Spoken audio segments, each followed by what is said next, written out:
chapter is from class 5 NCERT book Marigold. Okay, so this chapter is about waste things, how we can utilize them and we can use them wisely and we can make them wonderful. So how waste can be wonderful.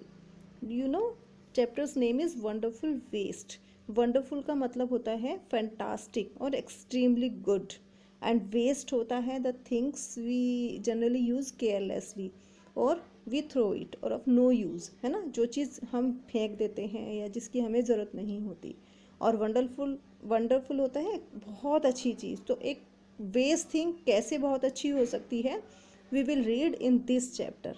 Okay, हम अपनी भी waste thing को कैसे utilise कर सकते हैं wisely और हम उनका यूज़ कर सकते हैं. तो कैसे we can avoid unnecessary waste. So let's start. Waste can be quite useful. Find out for yourself from this story. So एक waste thing कैसे useful हो सकती है इस story में हम पढ़ेंगे. And also we will read in this story that how the well-known dish of Kerala is origin. Okay. Moreover, this story also tells us how we can utilize waste by using it creatively. Okay, so let's start. Once the Maharaja of Travancore ordered a grand dinner in his palace.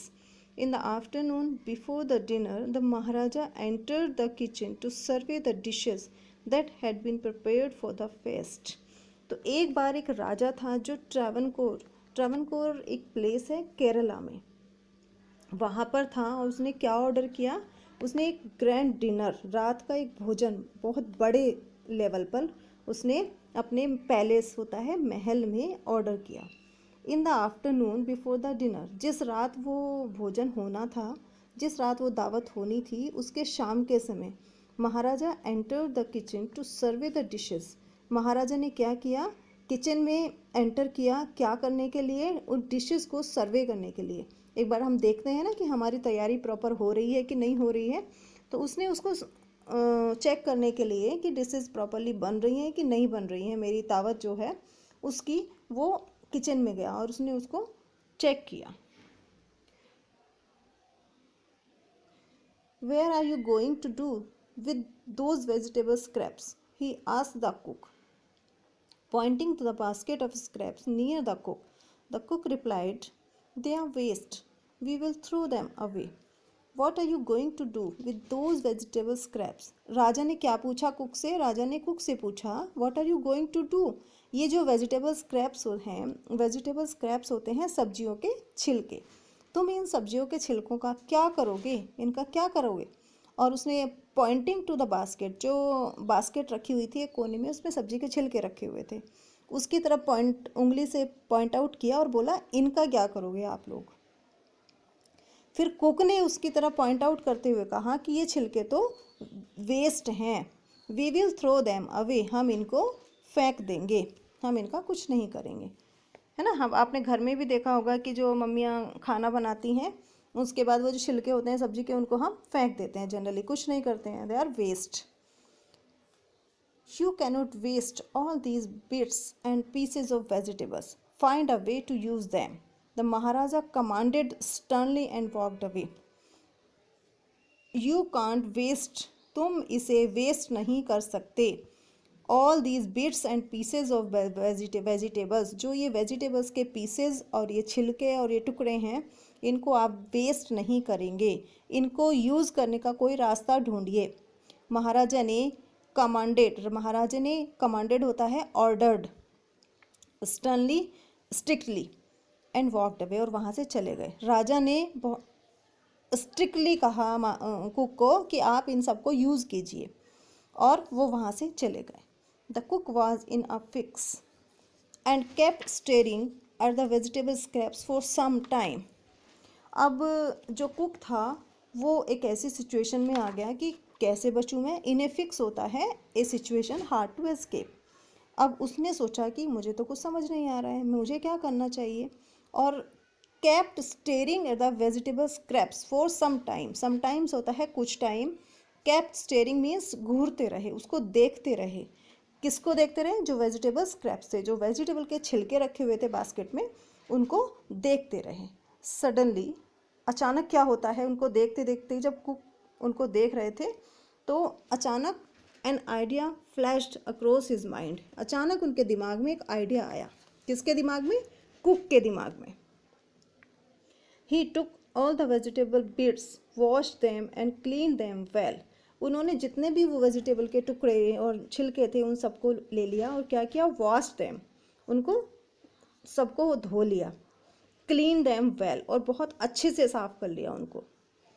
Then he cut them into long strips, अब फिर उन्होंने क्या किया? उनको cut किया। किसमें? लंबी लंबी स्ट्रिप्स में उनको काट लिया सबको।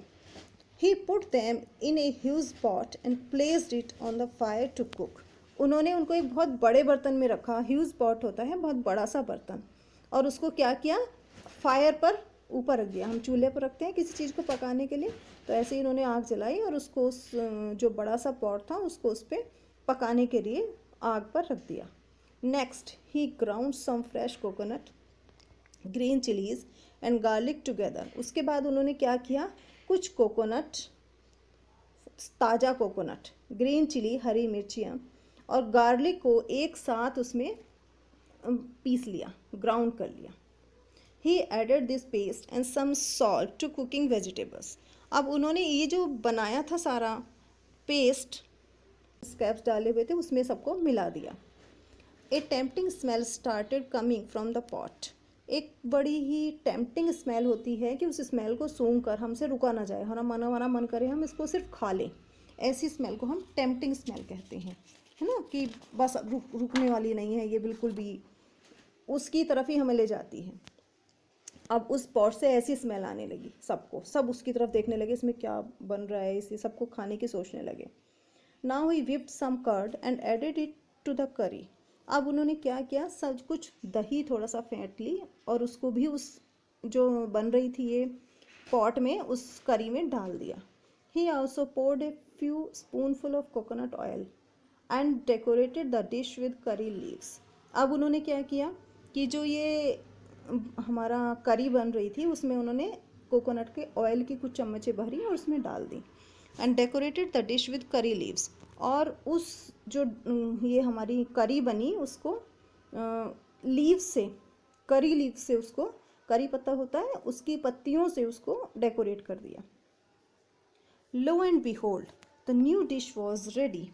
अब देखो, लो एंड बिहोल्ड का मतलब होता है लुक, व्हाट अ सरप्राइज, है ना, कितनी, देखो कितनी अच्छी डिश तैयार होकर तैयार है इस time. The cook serve this new dish to the guest that evening.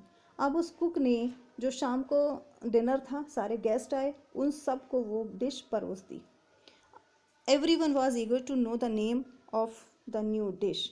हर किसी ने वो खाई, पर हर कोई जानना चाहता था कि इस डिश का नाम क्या है, क्योंकि ये तो नई बनी थी, वेजिटेबल स्क्रैप से बनी थी, इसका कोई नाम भी अभी तक नहीं था, है ना, वेस्ट थिंग थी, बस उसने जो कुक के मन में आइडिया आता गया वो उनको ऐड करता गया और नई डिश बना दी। The cook thought and thought, फिर कुक ने सोचा और सोचा। Then a name came his mind, to his mind. फिर एक नेम जो था उनके दिमाग में आया। क्या नाम आया? He named it avial. उन्होंने इस डिश को नाम दिया एवॉयल, और avial became famous all over Kerala. और जो ये डिश थी पूरे केरला में इतनी पसंद की गई कि आज ये हर दावत में वहाँ पर बनती है और फेमस डिश है वहाँ की। अब कोई भी वहाँ पर फेस्ट होती है तो उसमें ये डिश ज़रूर बनाई जाती है। ओके, तो देखा आपने किस तरह से वेस्ट थिंग से, वेस्ट स्क्रैप से जो हम फेंकते हैं घर में भी, उससे एक नई डिश बनकर तैयार हुई। इसी तरह से हम अपने घर में भी जो हमारी वेस्ट थिंग्स होती हैं उनको यूटिलाइज करके कोई नई चीज़ बना सकते हैं, अपने आइडियाज़ उसमें लगाकर, कुछ थोड़ी सी चीज़ें और ऐड करके और अपनी क्रिएटिविटी उसमें दिखाकर we can use them and you make them creative. Now new words in affix. These are some phrases which are used in this chapter. So phrase होता है joint words, 2-3 वर्ड से मिलकर जिनका मीनिंग निकलता है उसको हम phrases बोलते हैं। In affix, in a situation hard to escape from, एक ऐसी सिचुएशन जिसमें से बड़ा मुश्किल हो जाए बचना। जैसे राजा ने ऑर्डर दिया था कुक को, तो अब राजा का ऑर्डर कुक मना भी नहीं कर सकता था, और सिचुएशन में, उस सिचुएशन में उसको कुछ समझ भी नहीं आ रहा था। तो वो सिचुएशन जिसको अवॉइड नहीं किया जा सके और उसमें हमें कुछ समझ भी ना आए उस टाइम पे, उस सिचुएशन को हम कहते हैं ना fix. Flash across the mind, suddenly think of, flash across the mind का मीनिंग होता है अचानक दिमाग में कुछ आना। जैसे कुक को कुछ समझ ही नहीं आ रहा था पहले, तो फिर अचानक उसके दिमाग में एक आइडिया आया, तो फ्लैश अक्रॉस द माइंड, अचानक दिमाग में कुछ आया। Lo and behold, look what a surprise, lo and behold होता है देखो क्या, कितना सरप्राइजिंग है ना। एकदम से जब अचानक कोई चीज़ बनती है किसी वेस्ट चीज़ को यूज़ करके, तो लगता है ना देखो कितनी अच्छी चीज़ बनी है, अचानक सबके दिमाग से, what a surprise. Traditional feast, hearty meal for many guest served on a special occasion, एक बहुत बड़ी पार्टी या दावत जो हम अपने मन से देते हैं किसी स्पेशल ओकेजन पर। जैसे आपकी बर्थडे पार्टी होती है ना, शादी होती है किसी की, तो बहुत बड़ी पार्टी होती है और हम खुशी खुशी सबको बुलाते हैं और दावत देते हैं। तो ट्रेडिशनल फीस्ट इसी टाइप की होती हैं, शादी में भी है, किसी का बर्थडे हम सेलिब्रेट करते हैं, इस टाइप की दावत को हम कहते हैं फेस्ट, जो हम मन से करते हैं, ज़बरदस्ती नहीं कि हमें दावत दे दो, इस तरह की कोई नहीं। Hearty meal for many guest serve on a special occasion, कोई भी ओकेज़न हो हमारे घर में, हमारे घर का मुहूर्त है या कोई भी ऐसा ओकेज़न है जब हम दूसरों को बुलाना चाहते हैं और पार्टी देना चाहते हैं। Okay, thank you so much. अभी next chapter, in next video I will explain next chapter and question answers also this chapter and the ice cream man's chapter. Thank you so much.